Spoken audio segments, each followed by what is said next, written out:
Good evening, and welcome back to Mystic Hour, a live podcast about all things mystical and nerdy, right here on Proficiency Bonus. I'm your host, Kristy Mysticwater, and each week I'll be having some chill roundtable chats with all sorts of awesome people discussing all the geeky fandoms, hobbies, and cultures. Before we begin, par tradition here at Proficiency Bonus, going to do a quick shout out to our sponsor, DiceBar, dicebar.com. Go check them out for dice and D&D merchandise, and if you enter the coupon code PROBO, PROBO, you get free expedited shipping to anywhere in the world. It's very nice. So thank you, DiceBar. Thank you, sponsors. Thank you to Twitch and Streamlabs and making us an affiliate. And that's about it. Tonight we're doing something a little different because normally we do a lot of D&D stuff on this channel and on this podcast as well. But today we're talking about Pokemon, that childhood nostalgia. In lieu of tomorrow's big debut release of Let's Go Eevee and Let's Go Pikachu, I have some friends of mine that also love the Pokemons. So I'm going to take you over, and I think it's not set up for some reason. I don't know what's happening. Oh God, what is happening? Nice. This is how we go. God damn it. Well, we're having a little bit of technical difficulties. Just give me a few minutes. You guys can just talk for a minute while I try and... Look at that Skype feed, though. Look at that Skype feed. God damn it. What is happening? At 5:02 p.m., Kristy Mysticwater has received a photo from Chandra's at Skype. From myself, with the portrait of Jeeves. Sorry, I just got to reading this because I was supposed to read something 3 days ago. Oh. What's going on? Oh, no. OBS does not like me right now. I got Crystal. Wait, what? But you're in the wrong one, but it's fine. This is fine. This Crystal, is fine, guys. are now Derek. Okay, cool. Ani, you are now what looks like Derek, okay? That's really funny. Great. I would say let's just personality swap, but I don't know everyone enough to do that. Oh, I could probably pull off Crystal. Yeah, Doug. Yeah. Wait. That would be funny. Dale, you gotta imitate me now. Okay. So Just talk about half-orcs a lot. There we go. Half-orcs and regular orcs. There we go. Wait, that's that. Well, I can't help my I'm favorite teleporting. green. This is fine. Okay, I see Kristy. There's Crystal. I lost Annie. Annie. I don't exist anymore. That's sorry, fine. I'm sorry. We're all I with just, the wrong This is I just fine. saw Annie just I'll like just log fly out off. and Yes, We're all- you're I'm like- There we me. go. I think I did it. I Looks did the good. thing. Okay, I fixed it kinda, sorta. Anyway, we're here now. Welcome to Proficiency Bonus, where we always have technical difficulties. It wouldn't be a Proficiency Bonus stream without such difficulties. Anyway, I'm gonna go around the table and get everyone to quickly introduce themselves, who you are, where you're from. If you want to do any quick shout-outs, feel free. Let's start with Dale. Hello, I'm Dale. I was here last week talking about roasting Kristy, and I'm back again for some Pokemon. I'm still from Chicago, but live in Philadelphia. That hasn't changed. My shout-outs aren't going to change either. MCDM Productions and their upcoming book, Strongholds and Followers, for 5e Supplemental, and The Witcher TRPG by Pondsmith and Pondsmith, and Thessalonian Games. Good stuff. Good stuff, so good. Alright, let's go to Crystal. What am I doing again? Who you are, where you're from, anything you want to tell. I'm panicking, guys. Help. Okay, my name is Crystal. I'm from California, but I live in Georgia right now for the past way too long. I don't have any shout-outs, I guess, but I'm happy to be here. Yay! She's also our DM for Tuesdays. I am your DM on Tuesday. Or tell Derek campaign. It's very fun. She's also the one that helped with the Bubbles one-shot and gave the inspiration for the Rainbow T-Rex. That's all her. Yeah. Of course it was. Of course it was. Alright, next we have Ani. Hi, I'm Ani. I'm on Delve and Dash, which just happened, so yeah. Cool. I play Raz. You should watch it. Yeah. It's good. Yeah. And also I play with Kristy in her Sunday game, which no one gets to see. Nope, it's a secret campaign. because we just have a soap opera. Basically, there's no real fighting. It's just infighting. No, there's not. Yeah. It's so good, though. It's so good. And last but not least, we have Derek. Hello, I'm Derek. I go by iPirate on almost all social media. I am also on Delvin Dash. You probably just watched it if you're still here. Also on Insight Check on Saturdays with Kristy on the same channel. My D&D BB's here to talk about Pokemon, and I'm Umbreon, if you can't tell. I got that Umbreon, and I got another Umbreon little cute little lamp for the occasion. I'm all ready to Pokemon out. So, first off, I want to start off by asking everyone well, I'll give you your top 3 Pokemon. If you had to choose in real life, who would your top 3 Pokemon would be? And I will allow legendaries because mine's Mew in there, so I'm gonna cheat. I have to change mine. Do they have to be ones that are good at fighting, or just ones that we like? Just ones you like. Okay. So let's start with Dale. I'd probably have to say Blaziken, Gardevoir, and Alolan Ninetales. Yes. Mm-hmm. I love Blaziken and Alolan Ninetales. So pretty. What about you, Crystal? Articuno is definitely my favorite. Always has been. I also really love Starmie, and I debate a little, like it changes a lot on the third one, but I'm gonna go with Cubone because I feel really sorry for him, and I just want to hug all of them and keep them and feed them cookies. So, yeah, I have I think 15 of them on Pokemon Go right now because every time I see one, I have to catch it. I have to keep it. I can't trade that one. I can totally relate because I have to give them all the homes. I'll I'm your adopt mommy you now. It's okay. What about you, Ani? I would probably have to say, probably my favorite is Mudkip, because the first Pokemon game that I ever played was Alpha Sapphire, and that was my starter. And I named it Kipper because that was my sister's cat's name at the time. Anyway, and then I think Arcanine and Swablu probably be tied for second. Why Swablu? So I played Minecraft for a long time, and there's a mod in Minecraft where you can get Pokemon, and it was the first one I got, and I would like fly around on. Well, I flew around on the Altaria, but like, I just think Swablu's are really cute because they're just like little puffy birds with like just clouds as wings, and they're just adorable. Yeah. Pokemon Minecraft is what got little dude into Minecraft as well. He was obsessed with the videos. So. Yep. Also, it was the first shiny that I got in Pokemon Go, so that helped too.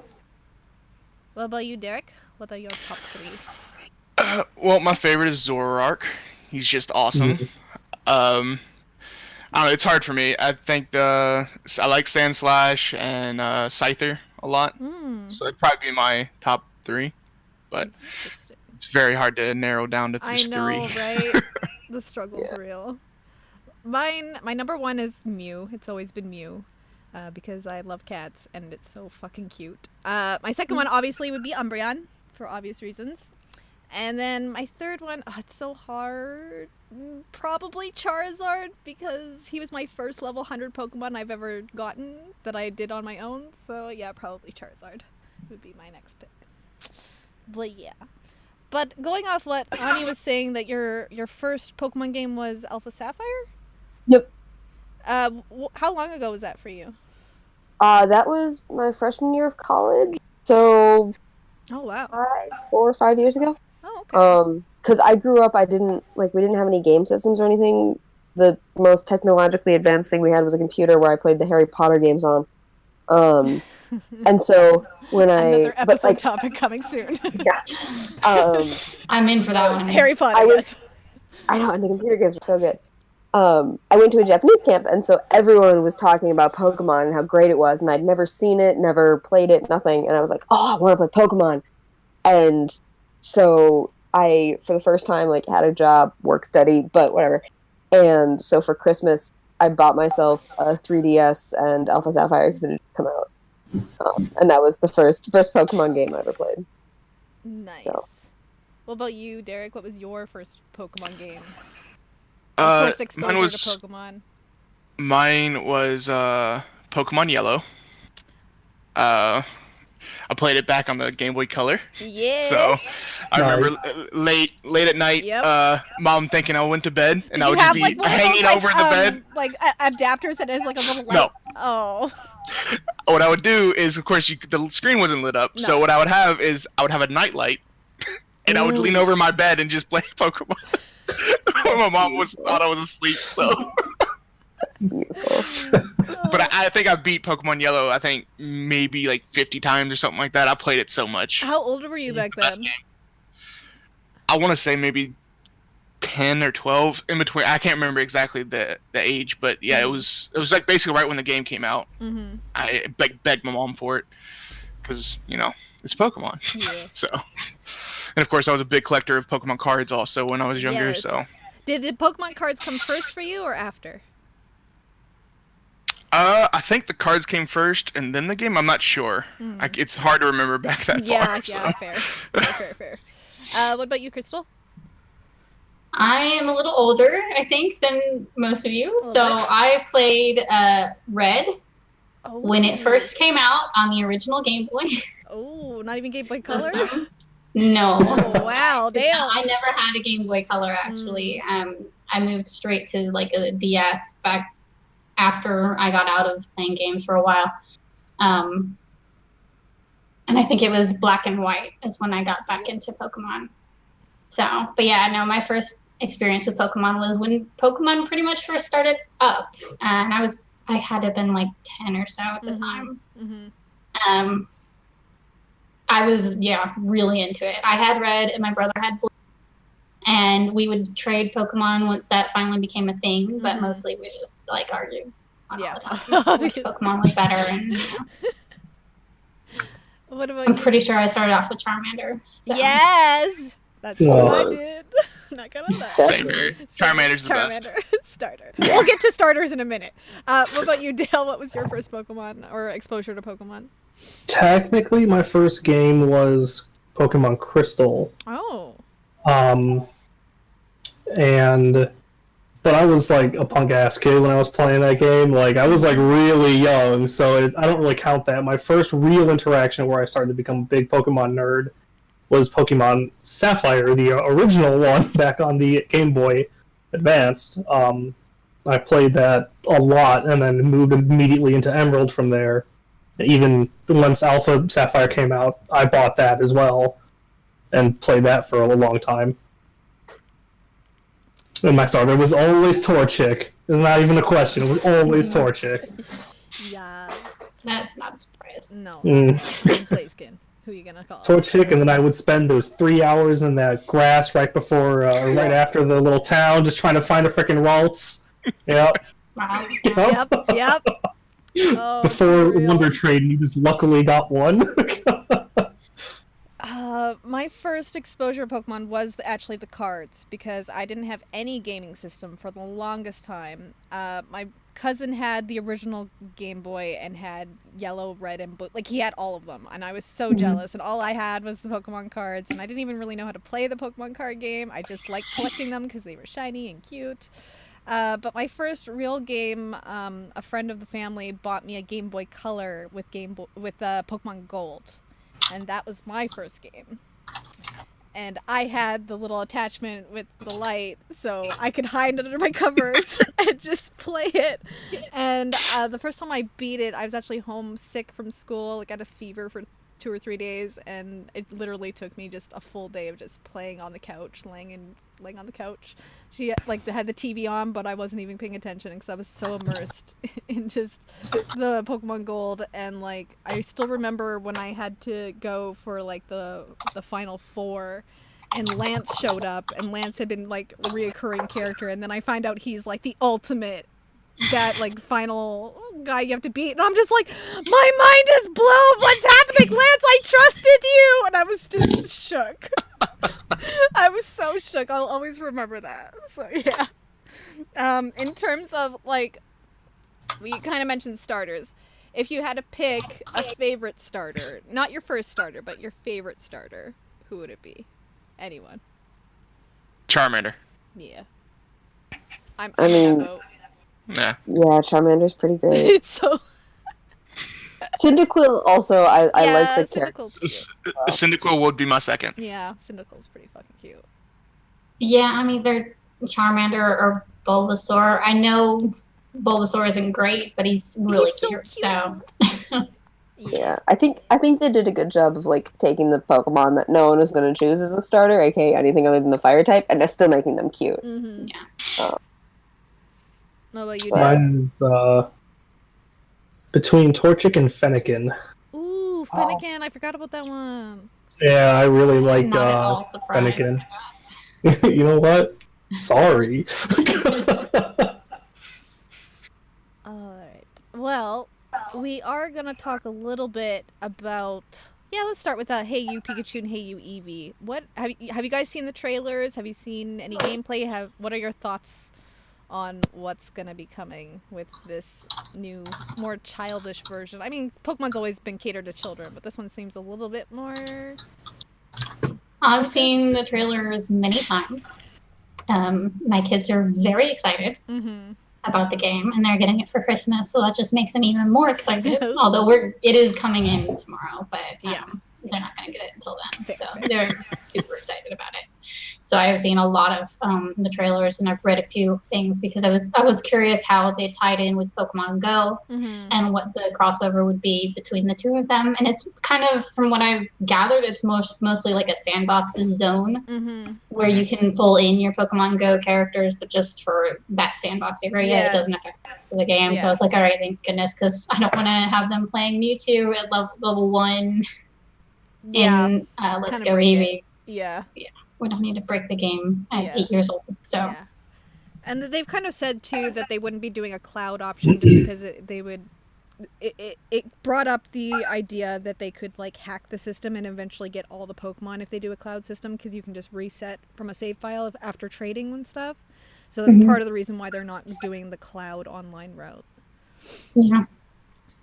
What about you guys? What do the rest of you think of the trailer and gameplay if you've seen it? I think it's expected. I just finished playing Ultra Moon a couple of weeks ago, which is their most recent game, and that was it was still somewhat childish, but I mean, you got to think about who their audience is catered to. Exactly, and it's always been that way. It was definitely much more mature than the last games were. I mean, you were dealing with wormholes and going through like planes of existence, like you just showed up in some other place, right? Yeah. And there's even post-game content that's like really in your face and labeled as such, as opposed to like, yes, I'm marching on to the battle tree now. It's like you actually have you run into Team Rainbow Rocket because they're from a different dimension, and Giovanni actually gives a call out to a child standing before me like this feels similar for some reason, because the idea is there was no hero in the previous universe to stand up to these villains. Now they're all showing up here and trying to mess around, so it was much more mature, and it doesn't surprise me that they kind of toned it back for the next game, especially with all the connection to Pokemon Go, because that was everyone's big thing, was like, kids love this, they go out, they get to find Pokemon. It's not surprising. And I think it also is a testament to the fact that it's going to be on the Switch, which is like very, which is more child oriented. For sure. It'd be a little bit different if you're getting like a PlayStation 4 version. Like, it'll never happen. But if you're getting a PlayStation 4 version of Pokemon, like, I'm hoping for some like Final Fantasy 15 graphics but in Pokemon. You know what I'm saying? That would be interesting. I would love it. Wouldn't that. be a bad market for them to break. Just remake really Pokemon Coliseum. I mean, if they can do Disney and Final Fantasy, they can pull off Pokemon. Yeah, they can. Well, that'll be another episode on that one, too. Featuring me, Dale. Yes. That's it. Just wait for it. We'll give you a nice recap of the story so far. I mean, you and Dale, nobody else would get a word in edgewise with Kingdom Hearts. You're not wrong. It's not a lie, but... What about your thoughts, Derek? When I first saw the trailers, I was a little worried about it. Just being not, because they were changing so much, like how you capture Pokemon. Yeah, you don't battle anymore. And... I mean, and they've got like the main trainers, and even like the gyms are different now. Like when I first heard it, I was like, I don't even know if I want to get it. But then more information came out about it. And I was like, okay. I mean, it's not my typical, but I have to give it a shot at least. But more information where there's actual trainers, you still battle and all that kind of stuff. You just don't battle the Pokemon to capture them. I think I can get over that. It's just going to be a little strange at first. Mm-hmm. But yeah. And I don't. Has anybody heard if the rumor is true that the Eevee and Pikachu can't evolve? Because I've heard that multiple times that they can't actually evolve the starter that you get. I haven't heard that. I guess we could look it up. Because the Eevee also has unique moves that it can get a type move from each of its evolutions. Right. So that's why I was confused that if they can't evolve, I'm not going to even use the Eevee that you start with. So, because I'm getting Eevee. Obviously, me the too. version. Me too. If I were to, well, I don't even have a Switch, and I'm like, God damn, so much money. But what I do like is that's actually making me consider buying the Switch is the fact that you can do 2-player like co-op mode, which I really love. They did recently say that with the co-op though, it's the second person can't initiate anything. Oh, really? Basically, they're just like a tag along where they can help you capture, they'll help you fight, battle, but they can't go challenge a gym by themselves. Okay. So. Well, I'm still open I to did it. announce that. I do miss like local co-op. Like there's so few local co-op games nowadays, and it's just nice, even if it's just a little bit, like a little tag-along fairy that you would get in like an RPG that a second controller would play. The fact that they're doing this with Pokemon, at least it's like a step in that direction. Like it could open the doors for more possible co-op play with Pokemon, which I would love the idea of that. I will say a good change that at least I think is a good change is seeing the Pokemon in the bushes and you actually running to them to encounter them. I think that's a great change. Yeah, there's I've been no more hoping for wild that. encounters, a million Zubats just attacking you in the middle Yes, of the I cave. was hoping for that for so long, so I'm glad they did that finally. Yeah. What about you, Ani? How you feeling about the trailer of Pikachu and Eevee? So I've watched, like, as soon as any of the trailers came out, I watched it because, like, I have not played many Pokemon games. I've played Red when they released it on the 3DS for like $10 for the anniversary, and then Alpha Sapphire, and those are actually the only 2 main series games that I've played. And so I was like super excited. I was like, sweet, because I got a Switch, and I love it. And I was like, yes, I can finally play Pokemon on it. And then when it's like, oh, it's gonna be Pokemon Go, but on the Switch, I'm like, I already have Pokemon Go, like, and I enjoy Pokemon Go. I play it a lot. Like I've, because there's actually a decent community in the town where I live, and so like community days and stuff, it's really fun, and I enjoy it, and it forced me to like get out and get active and stuff. But I don't know, one of the things that I miss the most, like with playing Pokemon Go, is the battling, and the idea of not really having that. Like, that was one of the parts that I really liked about the main series games, having the battling and the moves and that kind of thing. Even though, like, I wasn't good at, like, strategic tactic stuff, like, I never put enough time into it to really figure that part out. I really enjoyed that part. And so, like, not having that, like, I am honestly not sure if I'm going to buy it or not. I'm not getting it, like, tomorrow. I know that much, so I'm going to wait and sort of see what it looks like, and then I'll decide whether or not I'm actually going to buy it.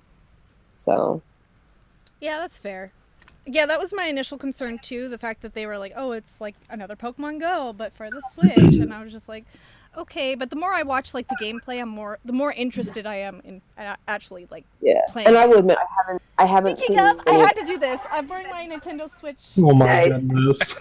I had to do it. We're talking about Switch so much, I forgot that I have this like little jacket thing that my boyfriend designed for like the expos, and I was like, it's so appropriate. Anyway, sorry to interrupt. Yeah, I will admit, I haven't seen many of the actual gameplay trailers, or like actual gameplay footage. So we'll see. Like, how it goes. I need to take a little more time. I have a YouTube channel that I trust, and I love their like gameplay stuff, and I'm guessing they'll play part of it. So I'll probably see how it looks then, and then maybe later on, once I actually have money. Yeah. I think if I had the Switch, I would definitely buy it. The fact that I don't makes it more complicated, but I feel like if you already own the Switch, it's it's a decent buy anyway. Mhm. I bought the Switch just for this game. God damn it!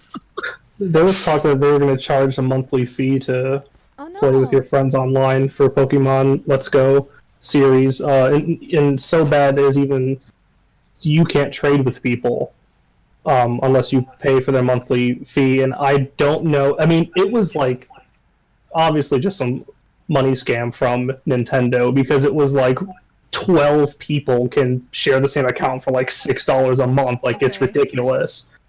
But it was something along those lines. So I would just caution people before you make the purchase, because I don't know what they decided to do with it or not. This was months ago. That was one thing that immediately I said, I'm not going to pay monthly to play Pokemon of all games, you know. Did you guys ever use like the Pokemon storage system with the DS, like the monthly fee one? You talking about the Pokebank? That's the one, yeah. I have a friend that used it for a little while because he was into competitive Pokemon, so he used it for a little bit, but I've never. He transferred some Pokemon over for me, but I've heard it's good. Yeah, I've used it briefly just because, like, Mew's my favorite, and I had Mew in a different Pokemon game, and I was like, I want Mew in this game, so... I know on the DS with the Pokemon Bank and whatnot, you can actually... They do promotionals for the last year. Every month they've been giving away a new legendary Pokemon. Right, yeah, that too, yeah. And I know for one you got, I think it was wherever Snivy was, I don't remember, it was Gen 6, Snivy in them. Yep. You got their... final evolution with their hidden ability if you just linked your account to the Pokebank or whatnot. I'm pretty sure I got a Celebi through them too. Interesting. Yeah. I got a shiny Poipole. And I'm pretty sure that's how I got my the Mew thing as where you well. have to go to like GameStop or whatever, and they give you a code and you put it into your data. Sometimes yes, but sometimes it's just a matter of take it right out from the cloud service. Right. Like you do the connection thing, and it's like, oh, you're connected, so here's your Pokemon. I'll send it to you. Yeah, because little dude's always begging to do that, and I was like, I don't even know where there's a GameStop near here, because most of them always have to down. go. You can usually just do it through an online link. I mean, the GameStop one is easier just because it actually gives you a physical code, but you can do it online as well. eBay it. That's what I did. No, my dad took them the No, are you last kidding me? time. 99 cents on eBay, or the $5 journey to and from GameStop transportation, okay? I mean... And come on. Fair. So it costs me $5 or $1, and I get it on my phone. Right now. You know. Yep. I'm gonna switch it up a little bit and talk about the Detective Pikachu movie with Ryan Reynolds. Oh, Christ. Pikachu. What are your thoughts on the trailer for that one? Disgusting. Oh no! I have mixed feelings about it, because it looks sort of like the Pokemon look kind of creepy. Yes. Okay. Fucking Psyduck was like, there's this like pan. Psyduck is going to murder you in your sleep. Psyduck creeped me the fuck out. I was like, Yeah, what? Jigglypuff is definitely going to like cut you in a back alley somewhere. But the concept is cute, and my kids are extremely excited. For sure. So, if I was their age, I'd be like to the moon and back. I'd be so excited. Man, for little dude, every time we go to Wishing Well, his one wish is, I wish Pokemon were real. So for him, seeing like real people interacting with Pokemon is the goal. It's everything, and so he is very excited, and I kind of catch a little of that too. Yeah, and honestly, I feel like it's been a long time coming for a live action. It's just a matter of fact if they're gonna do it right. It makes me more comfortable when Ryan Reynolds is in it, and I love him because Ryan Reynolds. But he's pretty funny. Yeah, it confused me the fact that they chose the Pikachu detective game to base it off of, because I much would have rather, to be honest, to have them do like a completely new story, or use like the red and blue, like the original, instead of Ash. I feel like the reason they did that was because it's already there. It's already a story. So they can just like piggyback off of it, For sure. and in the game, the Pikachu does talk to a person. Right. So, and that communication doesn't happen in any of the other games, yeah. Any of the other media, really, even. Like, I don't think it happens in the manga. I could ask my expert, but he's asleep right now. I don't think it's happened in any of the books. I mean, I don't think any of them, they actually are able to communicate with each other. And in order to do a movie, it'd be really difficult if there was no way to communicate with them. Or have them communicate back with you. Yeah. There have been 2 Pokemon. Meowth and the Pikachu from Detective Pikachu, yeah. Mewtwo. And then, you know, Mewtwo. And I think Deoxys did as well in Destiny Deoxys. I'm not sure though. I was just gonna say Diancie. Diancie's the other one that I can actually. But it's not. It doesn't happen often in Detective Pikachu. Is a little bit more mainstream, or at least more, I guess, well known to some degree because they actually have that distributed. So I feel like that's probably what they were going for. They're like, oh, this way, because the only other time I've really seen a lot of communication with Pokemon is between the Pokemon in the original series and the cartoon. There was like a couple of episodes where they were all talking to each other. But again, you can't live action that. You could Disney cartoon it, but I don't think you could live action it really effectively unless you do like the Garfield. Right. Like Garfield version tried to make the first Pokemon movie like as a live action, that would be terrifying. Yeah. Pokemon Ranger as a live action movie. I'm just saying. Sure. That would actually make a lot of sense. It has a story and it's not Pokemon talking to you. It's just Pokemon, but they're viewed differently. It's more like a conservation effort. Right. And so that there's definitely a more potential for a story that kind of reflects real life. But see, then the focus would be on the people more than the Pokemon. And then people would complain that it's not about the who Pokemon. the audience is. Pokemon movie. Why is it not focused on our Pokemon? Why is it about the movie? The people. Like with the Transformers movies where people were like, we don't want to talk about people, we want to talk about the Transformers. And it's more about the people, so... I feel like also part of the problem is because Pokemon's been around for so fucking long that the fan base has grown up with these Pokemon. And so like I feel like while they focus still on the children market, there's still a huge market of the adults like us that would appreciate a darker Pokemon story. And it's just about finding that balance. So I'm very interested to see where this live action goes. See, also, I think the reason why they chose to do Detective Pikachu over like a normal story is because it'd be kind of hard to do a journey of a Pokemon trainer going through all the 8 battles or 8 gyms and then the Elite Four, because it's, you know, it'd be a really bad movie if you just go from battle to battle. It'd be kind of difficult to do that. That's also, I mean, if you look back at the cartoon didn't do that either. Each episode had its own like overarching story of the cartoon. They might be able to like Karate Kid it.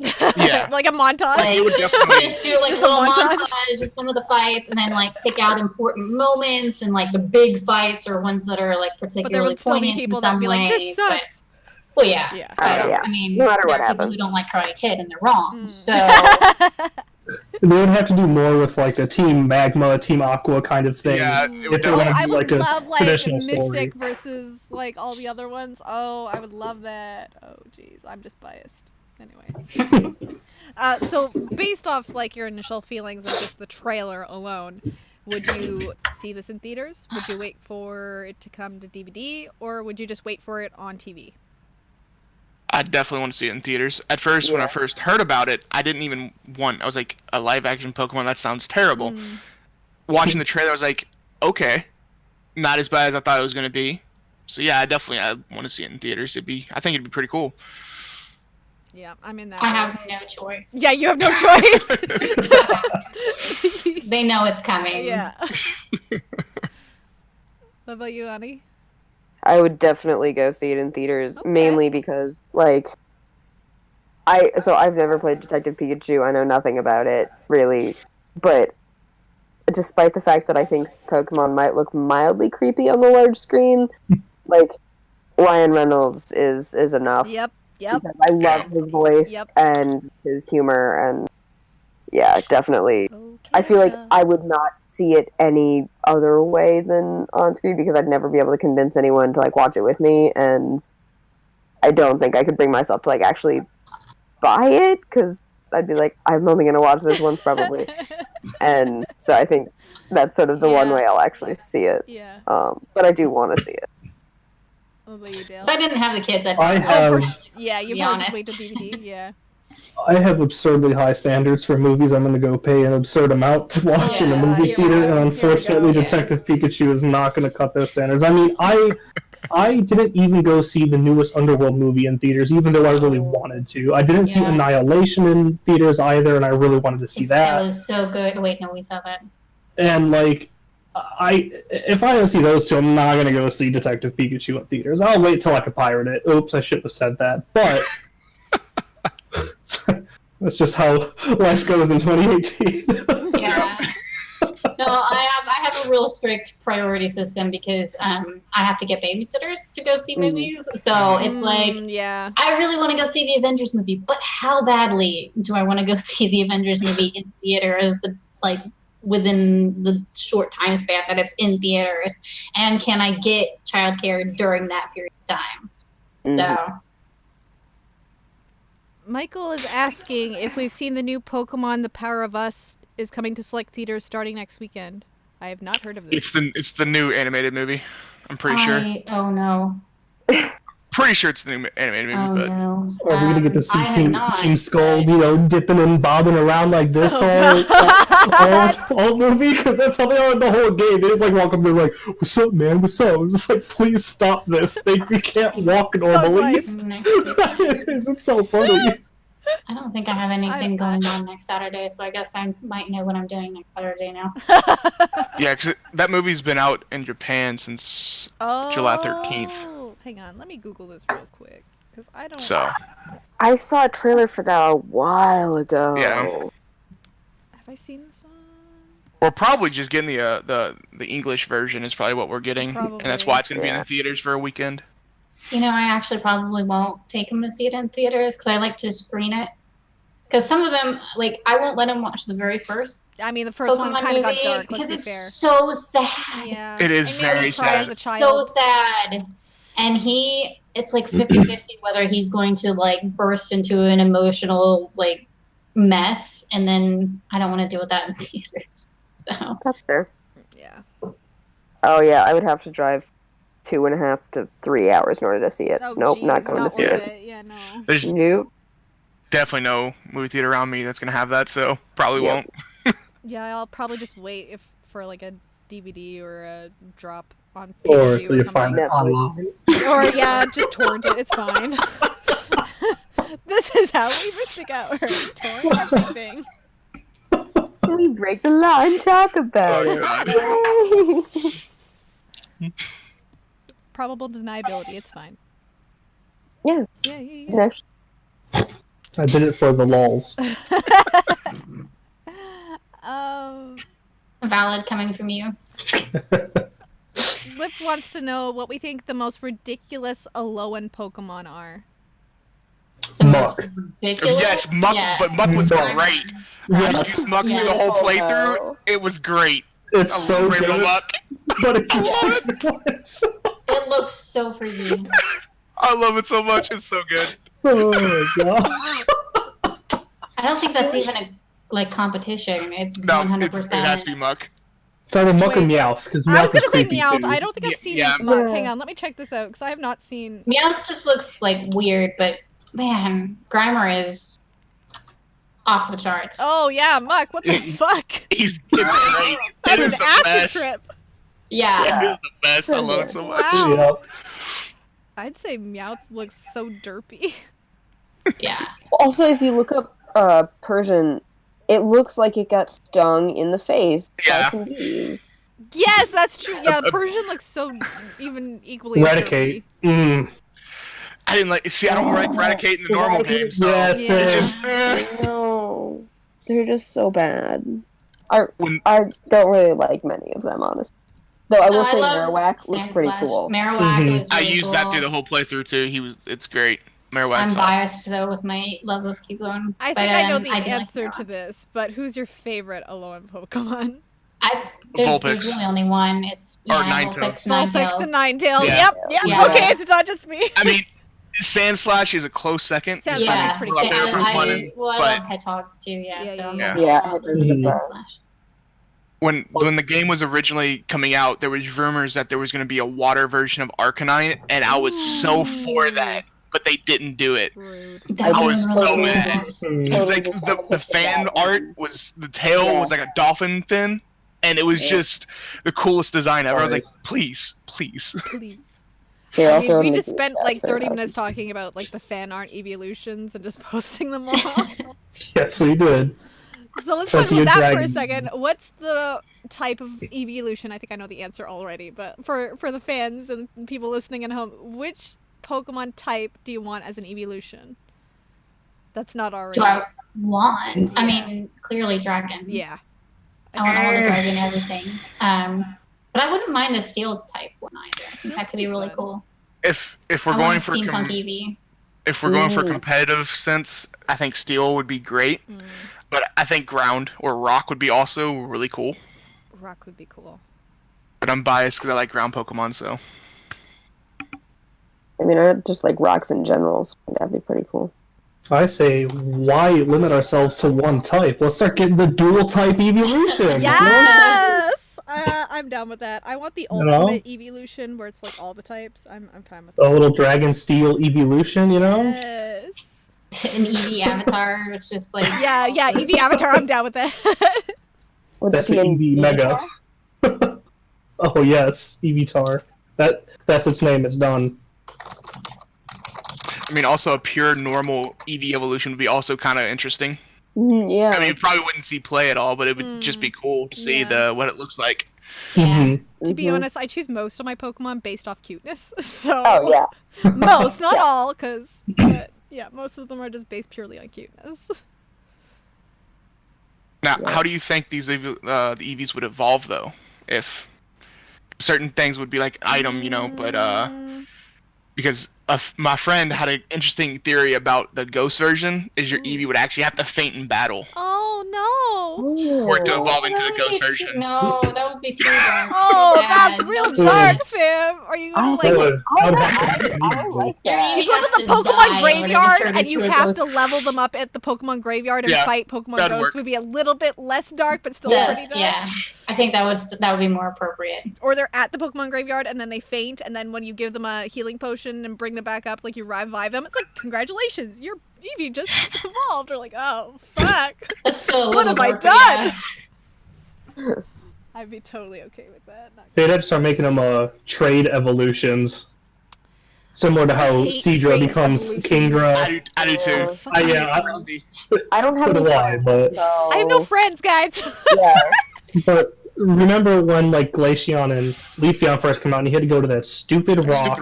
The rock. Yeah, and just level them up near the rock. Yeah. Like that was all. I'd have rather just been like, all right, I'm gonna put this up on the global trade service because you know it's 2018 and we have internet and Pokemon combined, and you just say, trying to trade this, and you trade it away, or you can find one that has an item already on it being traded. It takes a little digging, but like it's possible. But that risk and reward factor. Oh yeah, you know me. Risk and reward. Plus, if I remember correctly, that the ice rock wasn't until like almost the very end of the game, so you had to hold on to the Eevee until then. It's like, God damn it. Level them up, and you're like, stop. Because if you level them up, you get an Umbreon or an Espeon, depending on the type of day. So you're like, just stay in my Pokedex and just wait there. Okay, thanks. Yeah. Stay in my PC. A steel type without stealth rocks isn't really worth anything in competition.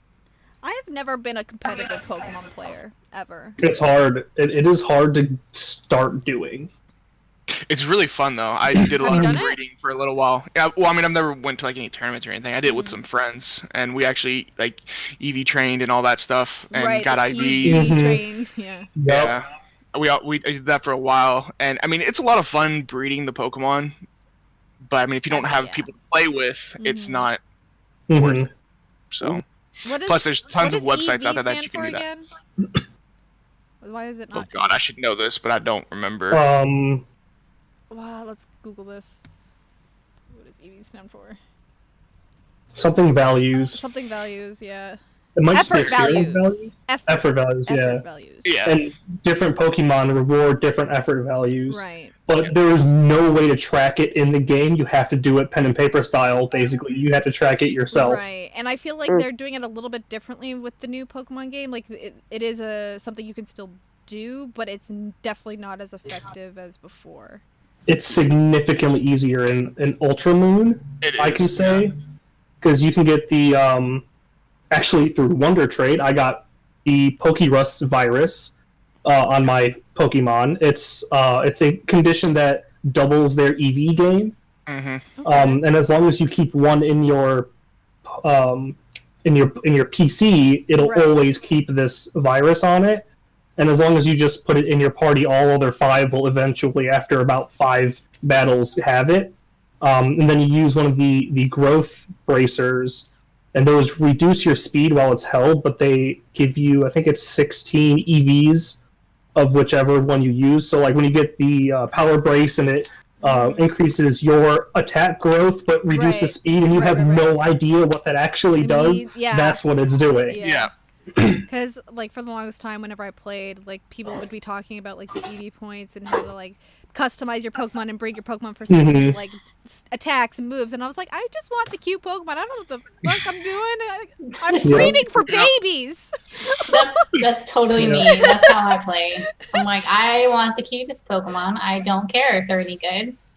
Or if they're pretty. I like them being pretty. And sometimes if they just look cool, that's good too. Yeah, it's all about the aesthetic. Yeah.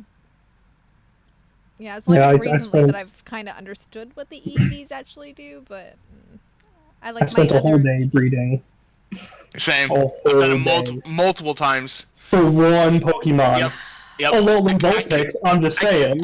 Mine was a normal Vulpix. I could not get it. Oh, no. It was so annoying. Oh, no. I got lucky and through Wonder Trade again. I got a Rockruff with perfect IVs in every single stat. And I used that to breed with my Ninetales, and that enabled me to, in a very chain breeding kind of way, get myself a Ninetales with a perfect special attack and a perfect speed stat. So it's my opener for fights. Walk out a nice little Aurora Beam, reduce the enemy's attack, switch out to my Orisus, the Ice Brontosaurus that you get from the fossil. Yeah. That thing is sent out next, and that just clobbers everything after that. It's so good. But yeah, it's a lot of work. It's definitely more enjoyable to just catch them, go through the game. Going through all the games is... You can use any Pokemon team, honestly. Mm-hmm. Yeah, you can. I want to... we kind of discussed this earlier in the week, but I kind of want to bring this up on stream, because I'd like the chat to chime in, too, if you guys play D&D. If you're on this channel, we play D&D every single day, almost. What Pokemon would your characters have, and why? Yes. I'm going to have to scroll back up to see what we all scroll back up. We're like, wait, what did we actually How many characters do you want? Because I've got let's do your top 2 characters that... Okay, because I'm only actively playing. Because I have like 6 or 7 characters. Like, if I count Aki, Blossom, Blaze, like, that's 3 people in one person. I'm not going to do them because they're too complicated. But, like, say maybe like your first couple characters that you've played. Or your favorite characters that you've played.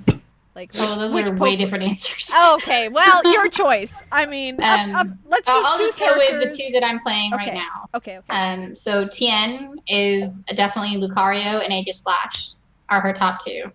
And what is Tien? Like, let everybody know who Tien is. Like, what's her class? Oh, right. You guys don't know. I'm like talking with Kristy and Dale. I'm like, you guys know who Tien is. Tien is my tiefling. Sorry, Tempest. She's Tempest now. Tempest cleric. She used to be a forge cleric, and then she switched to a light cleric, and now after she died and came back to life 200 years later, she's a Tempest cleric. Mostly because fuck you, Talia. Talia is the big Draco-Lich. Not Dragon Lich. That's a dragon that is a Lich instead of a Draco-Lich from the DMG. a blue dragon, just because I DM'd that game. So let me give you a little context to it there. And she killed us all with lightning, so Tien was like, I'm going to just use that against you now, because I can. So she is very fighty. She likes to hit things with her sword. Lucario and Aegislash. And Aegislash specifically because of her current weapon, and probably eternal weapon, the Holy Sword Nova. It was a sentient weapon with a really interesting sense of and then my other character is Elana, who's a ranger half-drow, technically not a half-drow, really. She's a clone of a half-drow. Of a half-drow, yeah. So she doesn't actually have any drow blood in her, but Horizon Walker ranger. And sorry, Elliot just poured a lot of salt on the chat because of Talia.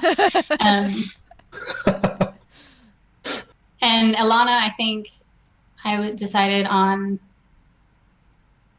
I knew I decided on Starmie, and I think that her other, I know I did a lot of psychic.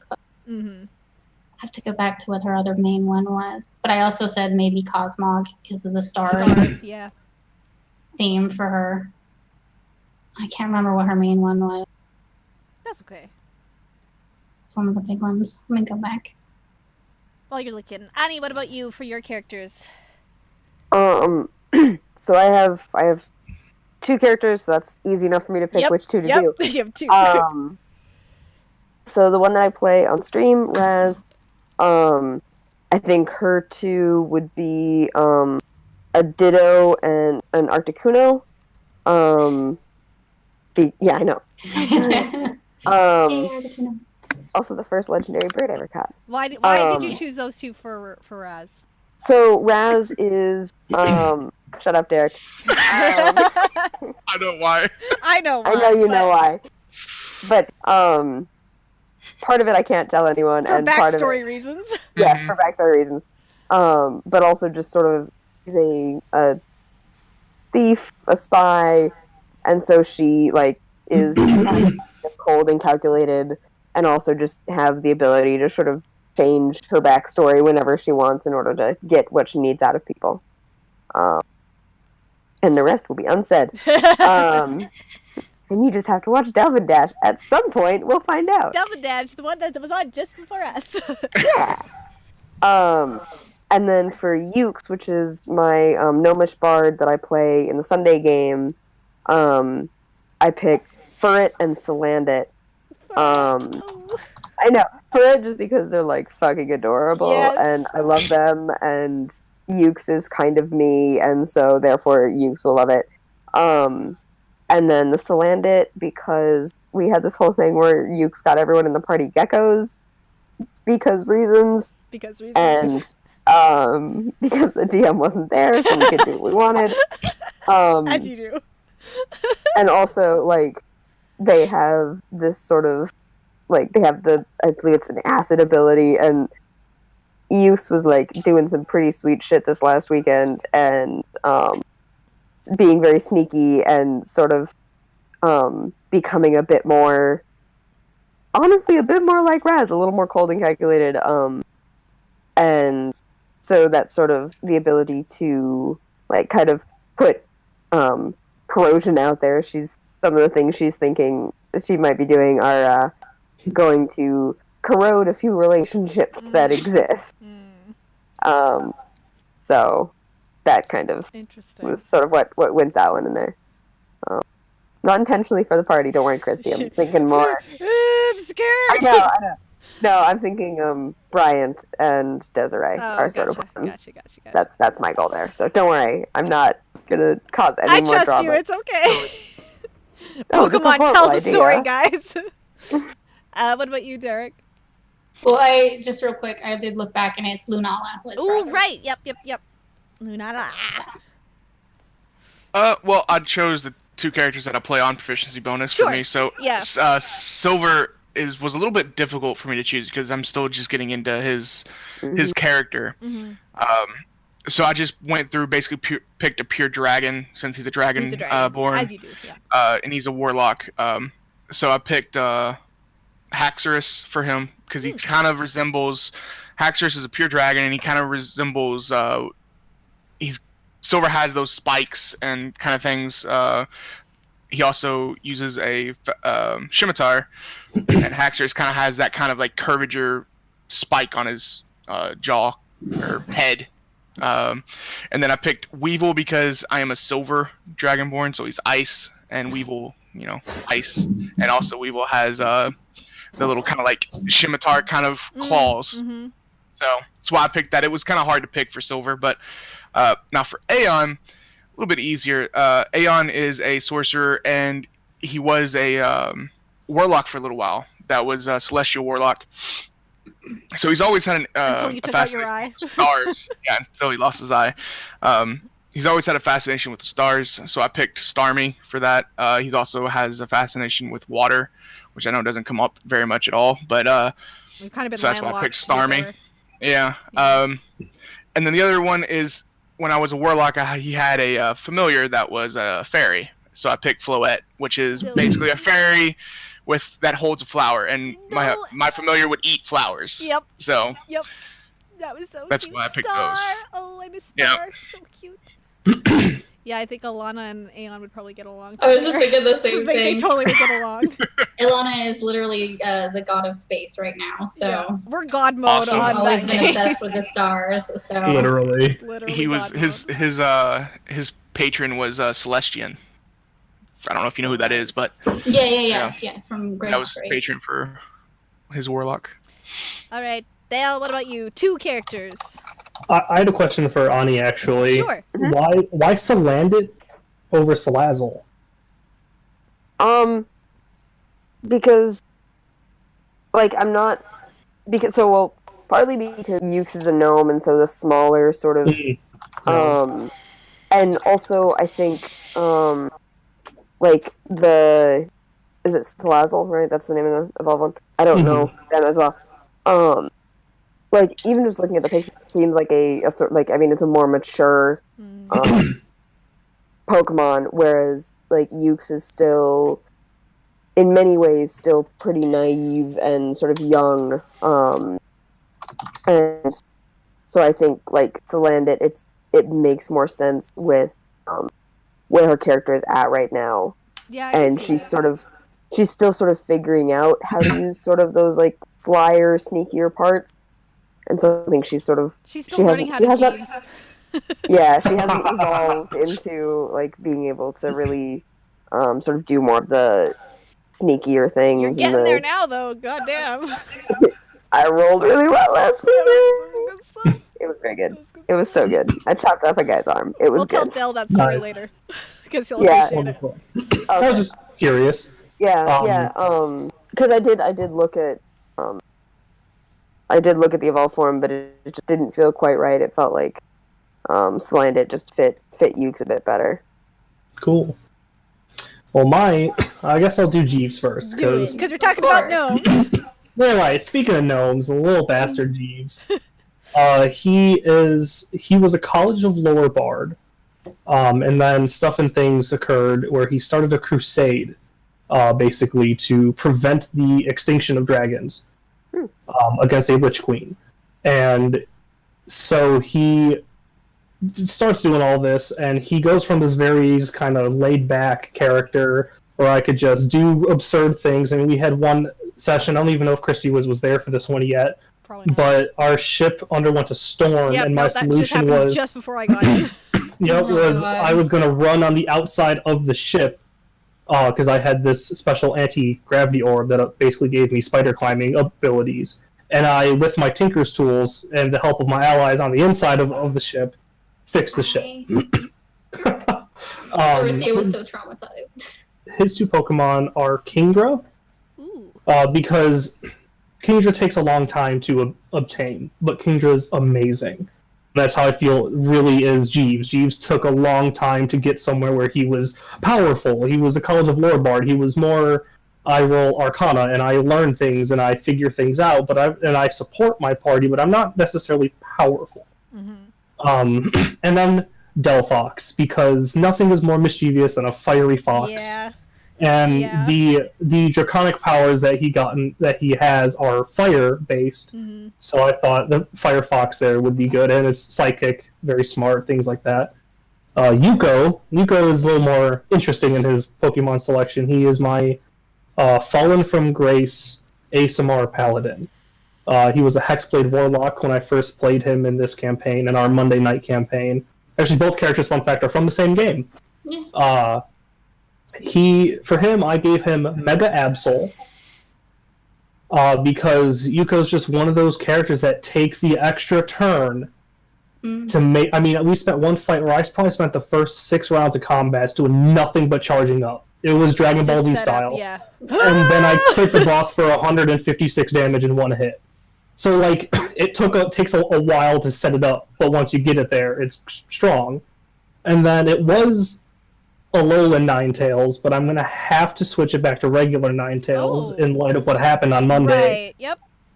Can't be the Ice Fairy type when he himself is the after avatars before gods of his domain being fire. So I have to give him regular Ninetales now, but it was Aeolin because he was a cold-hearted bastard and just didn't really care about how people think. Yeah. Yeah, and then he was punched in the face and kicked in the shins enough where now he loves the party. Yeah. Monday night it's physical abuse, Tuesday night it is kidnapping. Yep. For me, I have so many characters. I'll start with Callista because she's my Friday night. She's my first character I've ever played on Proficiency Bonus. So for Callista, she's my Drow Druid. I chose Charizard because she's now able to fly and she's very hardcore, kind of like Bubbles, but she recently had to fight, I can't even remember what she had to fight, but she had a fireball necklace, like with 8 charges. Are we frozen? It looks frozen. Oh no.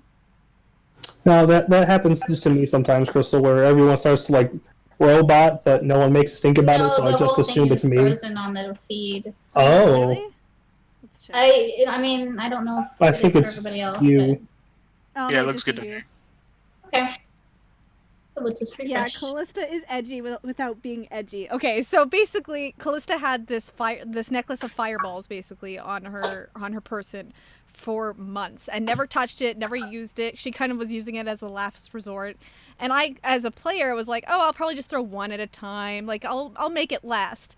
And we get into this encounter, and it was basically like, I think it was like a mind flayer or something. It was some guy that was messing with our heads, messing with my party's heads, and trying to get them to go into this room for nefarious reasons. And Callista was so done. She's like, nope, you do not get to probe my brain and try and get into my psyche and mess me up. So she just took the entire fireball necklace and just blasted it at him, and chat went wild and pretty much said Callista just nuked the bad guy.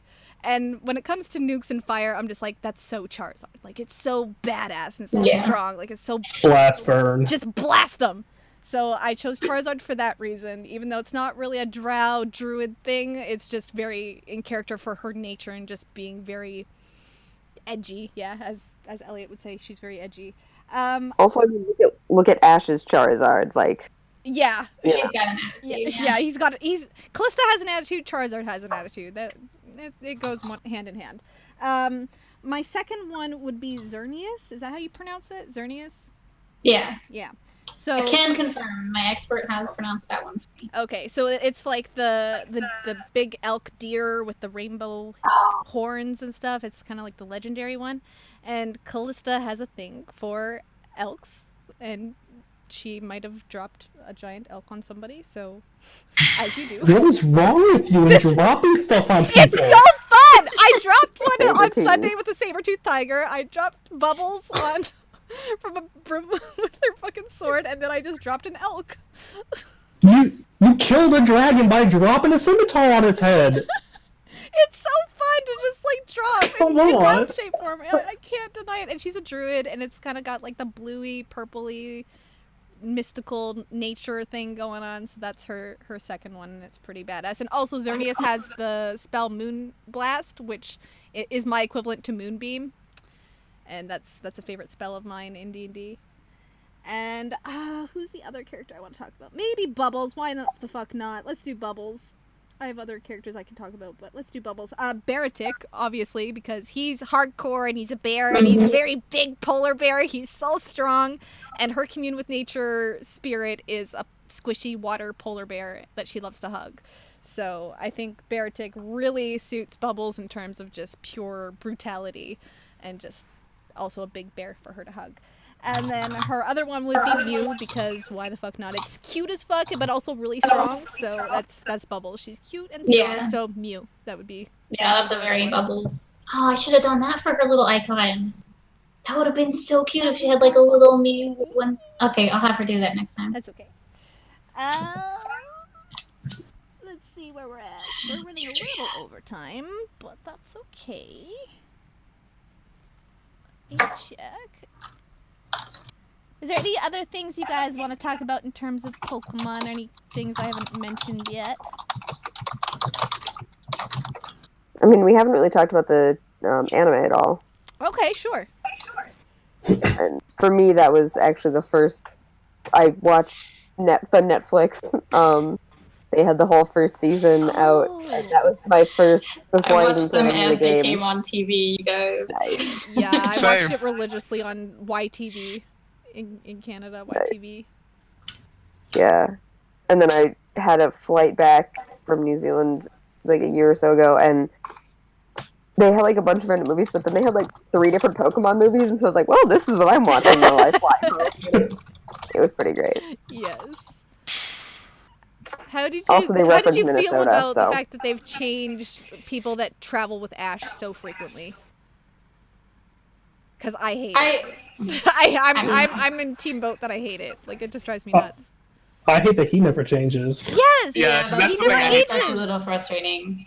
He's 11. I feel like 30 years. Yeah, you know what? I feel like they should just... If they were going to change his companions, they probably should have just made, like, Pokemon 2.0 and made a new lead for each. Right, I agree with that. As well. Yeah. That's what they do with the games. Right. Yeah. Like, it's never the same, like, lead character. And they make them into, like, companions now instead of making... But they could have just made him into the lead. Brock is the best boy.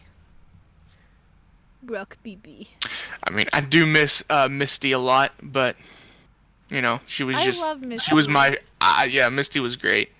I do like some of the new companions, though. The latest one, Sun and Moon with the Alolan. I like a lot of the companions. They have a lot more. Right. It's like a little Pokemon school. Right. With a whole bunch of little trainers. And I love, what's her name, Lily? Is that the little one with the white hair? God, she's so cute. Yeah, and she has her little Alolan Vulpix. No, she's got the Alolan Vulpix, Snowy. That's her. That's why she's the cutest, duh. She is adorable beyond words. So I'm a fan of that one. I haven't watched much of that cartoon series. I haven't watched the cartoon series probably since like 4 seasons, like the first 4 seasons, first 5 seasons. I don't know. Basically, when they got rid of Misty and Brock, I slowly stopped watching it. Yeah. That was the same with me. Yeah, there's some of them that I don't, like, I never kept up with it. I watched it when it originally aired, and then I got out of it for a long time, and then I didn't watch any of it until little dude got into it about 4 years ago, and I put on the original for him, and he was in love, and he has Asperger's, so for him, that's his fixation, is Pokemon. So it's Pokemon 24/7. He knows everything and gets involved in all of the Pokemon fandom. I think it's a healthy hobby, to be honest. I'm good with it. Just sometimes it's a safe and healthy hobby. I cannot keep up with the amount of information that he knows. There's just no way to log all of that. My brain does not work the way his does. We're now on 8 generations of Pokemon now? Isn't that insane? And he knows all of them and all of their types. Yeah. Like I can just say, hey, what's a grass steel type? And he knows which ones are grass and steel, and he'll just list them off for me like that. And I was like, I can't keep up. I know the first 150 for sure. I know the first gen. Maybe the second and third a little bit as well, but once they got into the 5th gen and later, I'm like, I don't know what's happening anymore. You have a walking Bulbapedia with you. Yes. I literally do. He's working on memorizing heights and weights at this point because he runs out of stuff to learn about them. Oh, that's adorable. So, yeah. That's amazing. It's pretty crazy. But yeah, so we've seen whatever is on Netflix. We've seen all of it multiple times, and I'm very familiar with. I think Sun and Moon is probably the one I've seen the most of, just because usually I leave when they start putting shows on, so I don't have to watch what they're watching. But that's, I think, the one that they put on that I would sit and kind of watch with them a little bit. Yeah, it's annoying how Netflix, like, half the time they only put up half of It is. show. And it's like, because I think it was Black and White that I've watched the first half of, but I haven't watched the second half because Netflix just doesn't have it. Like, it's even more infuriating when it's only the second half. And Elliot says his Netflix only has one season of Pokemon on it. Man, it depends. They've, like, added stuff, taken stuff away. I think the only thing they normally keep on there is Indigo League. Right. And the movies. The movies usually is consistently the same, like 3 or 4 that are on. I know it's the Diancie one, the Hoopa one. Is really good. I like that one. I can't remember. Did any of you guys watch the original movie in theaters? Yes, I cried. And did any of you guys get the Mew? Got the Mew? Yes! The Mew card! I love it! No, it was so great. That, but yeah, I wonder where my Pokemon cards are. There's one where Ash dies, right? He like turns to stone like Noah. Yeah. Spoilers, come on. Spoilers! Oh, I'm sorry. Like 20 years later, hashtag spoilers. I literally cried during that movie, Me too. Yeah. I cry over nothing, and I cry Mewtwo was dropping that knowledge, though. The final, like, monologue with Mewtwo, I'm like, damn, boy, you got me good. Also, though, that movie confirms that Pokemon is in our world, because they're talking about Vikings, and they're like, I thought that was only in Minnesota. Saying. Also, I'm from Minnesota, that's why I care. Nice. Get them Pokemon fossils, Anahati. Hey, geologist in Minnesota. You're already made. You already got it. Any last questions from chat? Pokemon is lost on me and I'm uncultured. It's okay. Okay, you can get into it at any point. You don't have to have been into it as a kid. It's very easy. Any season you can jump in. Yep, I started watching anime when I was in 11th grade and didn't start playing until I was a freshman in college. Elliot, bitch, I love Digimon. Don't get me started. I do too. I never got into it. I liked Digimon. I didn't watch all of it there. Like, I watched the first season or 2, I think, and then. But by that point, I was getting into more mature anime. So, and I wasn't watching anything that was on TV. I was getting DVDs because I worked at an anime store. So we would just get the DVDs in, and I'd be like, forget this. I don't need to watch anything that's on TV. So I never watched Naruto, and I never watched, what was it? It's fine. You can skip about 80% of Naruto. Yeah, basically it's all fillers. You're not missing much. I love Naruto. I like Naruto, but not the fillers. Me too. The fillers. I found a list online of all the filler crap to skip. But this one recommended ones that were like, you should watch it because it's actually interesting and pretty good. And then the ones like, no, please skip this. Yeah. There's some filler ones that are decent, but...